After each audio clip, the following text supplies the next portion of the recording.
Hello, Glynwood. This is Pastor James, and I wanted to give you an update on some schedule changes that are going to impact you in the next couple of weeks. You got an email about this yesterday, but I wanted to give you a little bit of insight into the why of some of the decisions to go along with the what that you got in the email yesterday.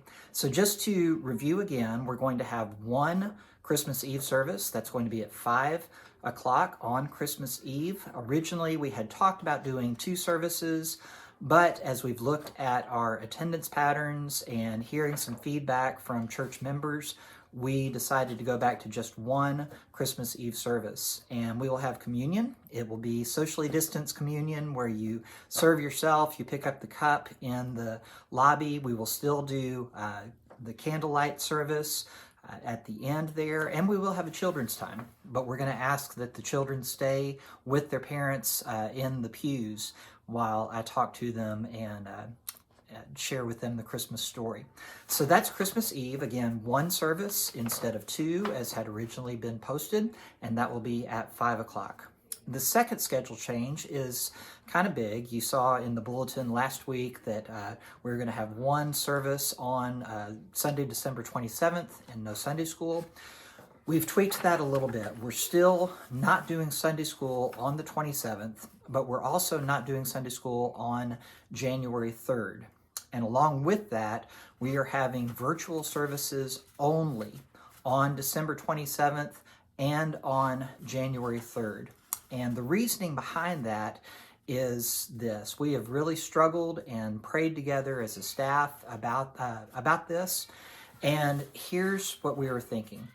The goal was always to give the 27th, the Sunday after Christmas, to not do Sunday school on that day as a way to honor and thank and reward Sunday school teachers and small group leaders who have been working so hard all year long. We wanted to give them that Sunday back to them to spend with their families and just say thank you for the work that you've done week in and week out for our small groups.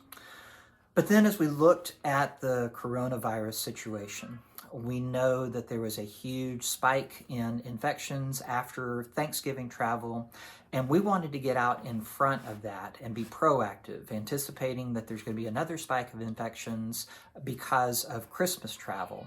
We want to do our part to stem the tide and flatten the curve and all of those phrases that we always hear about.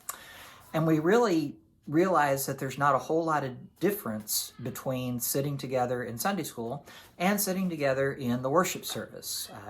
And so for that reason, we're going to have virtual services on December 27th and January 3rd, and no Sunday school on those days. So all events on campus on the 27th and the 3rd will be canceled.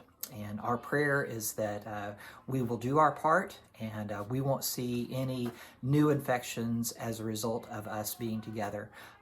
So that is our schedule changes. That's the heart behind it. Please continue to be in prayer for us.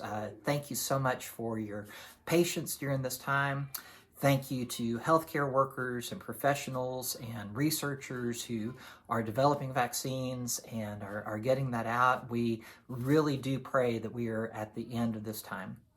But let's remember that this season is about the birth of Jesus. And he came into the world to give us peace, to bring peace on earth. His love is what unites us. His joy is what guides our lives, and his hope is what gives us confidence about the future. And so focus on the hope and the peace and the joy and the love of the Christmas season. We look forward to seeing you on Christmas Eve, December 27th. We will have regular services, everything as normal this coming Sunday.